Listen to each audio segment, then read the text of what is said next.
ವಿದ್ಯಾ ಅಂತ ಒಂದು ಶಾರ್ಟ್ ಮೂವಿಗೆ ಒಂದು ಲೊಕೇಶನ್ ಬೇಕಿತ್ತು. ಅಂದ್ರೆ ನಮ್ಗೆ ಅದು ಮನೆ ಬೇಕಿತ್ತು, ಅಂದ್ರೆ ಸ್ವಲ್ಪ ಬಡವರದ ಮನೆ ತರ ಬೇಕಿತ್ತು ನಮ್ಗೆ. ಹಾಗೆ ಹುಡ್ಕೊಂಬರುವಾಗ ಇಲ್ಲಿ ಒಂದು ಮನೆ ಸಿಕ್ತು, ಇಲ್ಲಿ ಉದ್ದಾರ ಒಳಗೆ. ಹಾಗೆ ಒಂದು ಮನೆ ಸಿಕ್ಕಿದಾಗ ನಮ್ಗೆ ನೋಡಿದ್ವಿ, ಮನೆ ತುಂಬಾ ಖುಷಿ ಆಯ್ತು. ಅಂದ್ರೆ ಹೊರಗಿಂದ ನೋಡಿದ್ವಿ ನಾವು, ಒಳಗಿಂದ ಯಾರು ಮನೇಲಿ ಇದ್ದಾನೆ ಕರೆಯುವಂತ ನೋಡುವಾಗ ಆ ಹುಡುಗಿ ಸುಷ್ಮಿತಾ ಅಂತ, ಅವಳು ಮನೆ ಒಳಗಿಂದ ಹೊರಗೆ ಬರ್ತಾ ಇದ್ಲು. ಅವ್ರು ಬರೋದು ನೋಡಿದ್ರೆ ನಂಗೆ ತುಂಬಾ ಬೇಜಾರಾಯ್ತು. ಅಂದ್ರೆ ಒಂಥರ ಏನೋ ಒಂದು ಅಳು ಬಂದಂಗಾಯ್ತು. ನನ್ನೊಟ್ಟಿಗೆ ಹರೀಶ್ ಕೂಡ ಇದ್ರು. ಅವ್ರು ಹೇಳಿದ್ರು ಈ ಮನೆ ನಾವು ಸೆಲೆಕ್ಟ್ ಮಾಡುವ ಅಂತ ಹೇಳಿದ್ರು. ಆಯ್ತು ಅಂತ ನಾನು ಒಪ್ಕೊಂಡೆ. ನಾವು ಆ ಹುಡುಗಿಯನ್ನ ಆ ಫಿಲ್ಮಲ್ಲಿ ನಾವು ಆಕ್ಟಿಂಗ್ ಹಾಕೊಂಡಿದ ತಕ್ಷಣ ಅದು ಒಳ್ಳೆ ಮಾಡಿದ್ದಾರೆ. ಆದ್ರೆ ತುಂಬಾ ಬೇಜಾರಿದೆ, ಏನೋ ಒಂದು ಹೆಲ್ಪ್ ಮಾಡ್ಬೇಕಂತ ಅನಿಸ್ತಾ ಇತ್ತು. ನಮ್ಮ ಫಿಲ್ಮ್ ಮುಖಾಂತರ ನಾವು ಹೆಲ್ಪ್ ಮಾಡ್ಲಿಕ್ಕೆ ಸಾಧ್ಯವಾಗಿಲ್ಲ, ಯಾಕಂದ್ರೆ ಇದು ಶಾರ್ಟ್ ಮೂವಿ, ಕಿರುಚಿತ್ರ ಆಗಿದೆ. ನಮ್ಗೆ ಏನು ಮಾಡ್ಲಿಕ್ಕೆ ಆಗಿಲ್ಲ. ಹಾಗಾಗಿ ನಮ್ಮ ವಿದ್ಯೆ ಟೆಲಿಫಿಲ್ಮ್ಗೆ ಒಂದು ಆಕ್ಟಿಗೆ ಇವಳನ್ನು ತೋರಿಸಿದ್ರು.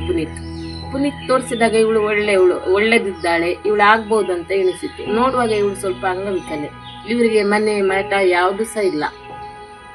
ಆಗ ತುಂಬಾ ಬೇಜಾರಾಯಿತು. ಇವಳಿಗೆ ಒಂದು ಮನೆ ಏನಾದರೂ ಮಾಡಬೇಕು ಅಂತ ಟೆಲಿಫಿಲ್ಮ್ ಎಲ್ಲ ಮಾಡಿ ಅದರಲ್ಲಿ ಹಣ ಏನಷ್ಟು ಆಗಲಿಲ್ಲ. ಆದ್ರೆ ಎಲ್ಲರೂ ಸದೃದಯಿಗಳಾದ ತಾವೆಲ್ಲರೂ ಈ ಹುಡುಗಿಗೆ ಹೆಲ್ಪ್ ಮಾಡಬೇಕಾಗಿ ವಿನಂತಿ. ನಮಗೆ ಯಾವುದು ಇಲ್ಲ, ನಾವಿಬ್ಬರೇ ಇರುವುದು, ನಮ್ಮ ಹತ್ರ ಯಾರು ಬರುವುದಿಲ್ಲ, ಯಾಕೆಂತ ಗೊತ್ತಿಲ್ಲ. ನನಗೆ ಯಾರೂ ಇಲ್ಲ, ನನ್ನ ಗಂಡ ಸತ್ತು ಹೋಗಿದ್ದಾರೆ. ನನ್ನ ಮನೆಯಲ್ಲಿ ನಾನು ಮತ್ತು ಮಗಳು ಇಬ್ಬರೇ ಇರೋದು. ನಮಗೆ ಕೂತುಕೊಳ್ಳಿಕ್ಕೆ ಬೇರೆ ಯಾರೋ ಮನೆ ಕೊಟ್ಟಿದ್ದಾರೆ, ಅದು ಮನೆ ಸರಿ ಇಲ್ಲ. ಅದಕ್ಕೆ ಮನೆ ಸರಿ ಮಾಡಬೇಕು, ಮಗಳಿಗೊಂದು ಮದುವೆ ಮಾಡಬೇಕಂತ ನಾನು ತುಂಬ ಪ್ರಯತ್ನದಲ್ಲಿದ್ದೇನೆ. ಅವಳಿಗೆ ನೋಡಿಕೊಳ್ಳುವವರಿಗೆ ಯಾರೂ ಇಲ್ಲ. ಅದಕ್ಕಾಗಿ ಅವಳನ್ನೊಂದು ಗಂಡ ಹುಡುಕಿ ಮದುವೆ ಮಾಡುವಾಗ ಮಾಡಿ ಸ್ವಾಮಿ. ಹಣ ಇಲ್ಲ, ನೀವು ಸ್ವಲ್ಪ ಸಹಾಯ ಮಾಡಬೇಕು ನಮಗೆ. ಮತ್ತು ಮನೆ ಬೇರೆಯವರು ಕೊಟ್ಟ ಮನೆ ಅದು ಸರಿ ಇಲ್ಲ.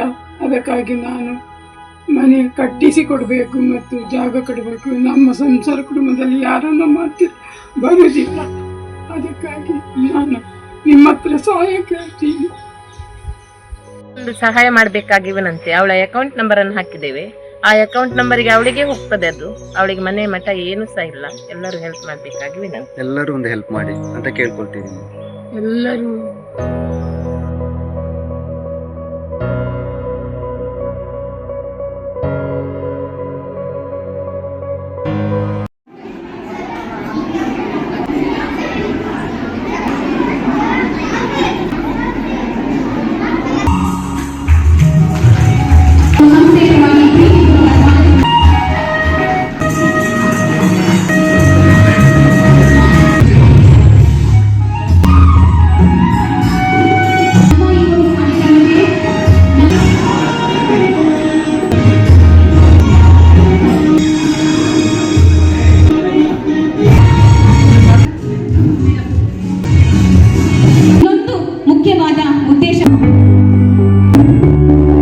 ವಿದ್ಯೆಯ ಕನಸಿನ ಭಾವನೆಗಳನ್ನು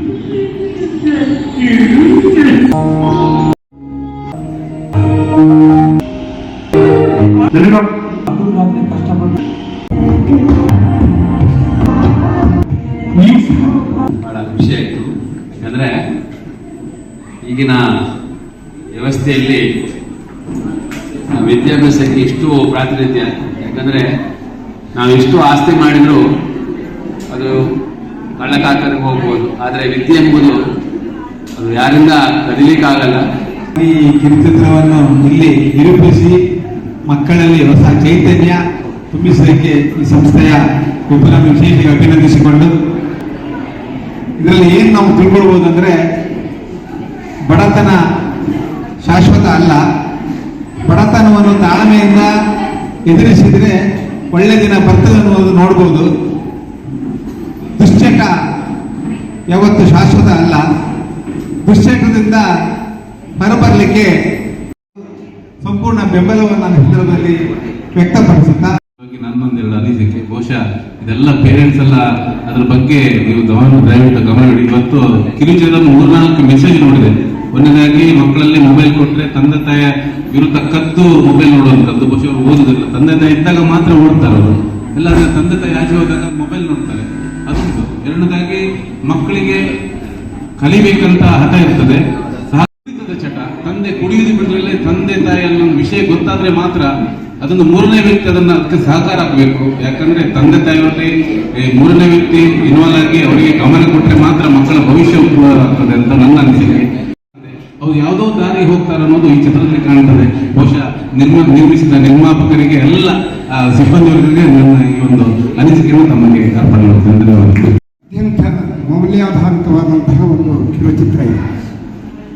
ಈ ವಿಷಯ ಗೊತ್ತಿಲ್ಲ ಅಂತಲ್ಲ, ಎಲ್ಲ ಕಡೆಯಲ್ಲಿ ಚಿತ್ರಣವನ್ನಾಗಿ ಚಿತ್ರೀಕರಿಸಿ ಕುಡಿತದ ಪರಿಣಾಮ ಮಕ್ಕಳ ಮೇಲೆ ಎಷ್ಟು ಅಗಾಧವಾದಂತಹ ಪರಿಣಾಮವನ್ನು ಬೀರುತ್ತದೆ, ಮನೆಯ ವಾತಾವರಣ ಎಷ್ಟು ಕೆಟ್ಟು ಹೋಗ್ತದೆ, ಅದನ್ನು ಸರಿಪಡಿಸಿಕೊಳ್ಬೇಕಾದ್ರೆ ವಿದ್ಯೆಯೇ ಮುಖ್ಯ ಎನ್ನುವುದನ್ನು ಒಳ್ಳೆಯ ಸಂದೇಶವನ್ನು ತಾವು ಕೊಟ್ಟಿದ್ದೀರಿ. ಇದನ್ನು ಖಂಡಿತವಾಗಿಯೂ ನಾವು ಜೀವನದಲ್ಲಿ ಅಳವಡಿಸಿಕೊಂಡ್ರೆ ಬಡತನ ಏನು ಅಥವಾ ಹೆಂಗಸರಿಗೆ ಬರುವಂತಹ ಕಷ್ಟ ಕಾರ್ಪಣ್ಯಗಳೇನು ಅನ್ನುವುದು ಅರ್ಥ ಆಗ್ತದೆ. ಬೇಡ, ಅಪ್ಪ ಅಮ್ಮ ಮಾತ್ರ ಹೋಗ್ತಾರೆ, ಮಕ್ಕಳನ್ನು ಕರ್ಕೊಂಡು ಹೋಗುವ ಪರಿಪಾಠವೇ ಇಲ್ಲ ನಮ್ಮಲ್ಲಿ. ಮಕ್ಕಳ ಹೇಳ್ತಾರೆ ನಮಗೆ ಓದಲಿಕ್ಕುಂಟು, ಸುಮ್ಮನೆ ಓದಕ್ಕೂ ಮೊಬೈಲ್. ಹಾಗಲ್ಲ, ನಮ್ಮ ಶಕ್ತಿ ಕೇಂದ್ರಗಳಿಗೆ, ಶ್ರದ್ಧಾ ಕೇಂದ್ರಗಳಿಗೆ ಕಾಲ ಅದ್ಭುತವಾಗಿ ಮೂಡಿ ಬಂತು. ಆದರೆ ನಾವೆಲ್ಲರೂ ತಿಳ್ಕೊಳ್ಬೇಕಾದ ವಿಚಾರ, ನಮ್ಮೆಲ್ಲರ ಕೂದರಲ್ಲಿ ಒಂದು ಭಾವನೆ ಬಂದಿರಬಹುದು. ಯಾಕಂದ್ರೆ ಈ ದಿನ ಈ ಪರಿಸ್ಥಿತಿ ಇಲ್ಲ ಅಂತ ಖಂಡಿತ ಇದೆ. ಈ ದಿನ ನೀವು ಶ್ರೀಮಂತಿಕೆಯಾಗಿ ಅಂದ್ರೆ ಅದರ ದೊಡ್ಡ ಒಂದು ಸಬ್ಜೆಕ್ಟ್ ಅಂದ್ರೆ ಕುಡಿತ. ಆ ಕುಡಿತ ಇವತ್ತು ನಮ್ಮ ದೇಶದಲ್ಲಿ ಅಷ್ಟು ಸುಲಭದಲ್ಲಿ ಹೊರಟೋಗ್ಲಿಕ್ಕೆ ಸಾಧ್ಯತೆ ಇಲ್ಲ. ಆ ಕುಡಿತದಿಂದ ಬದಲಾದಂತಹ ನಮ್ಮ MP ತಾಲೂಕಿನಲ್ಲಿ ಕೂಡ ಇವತ್ತು ಎಷ್ಟೋ ಮಕ್ಕಳು ಗೌರ್ಮೆಂಟ್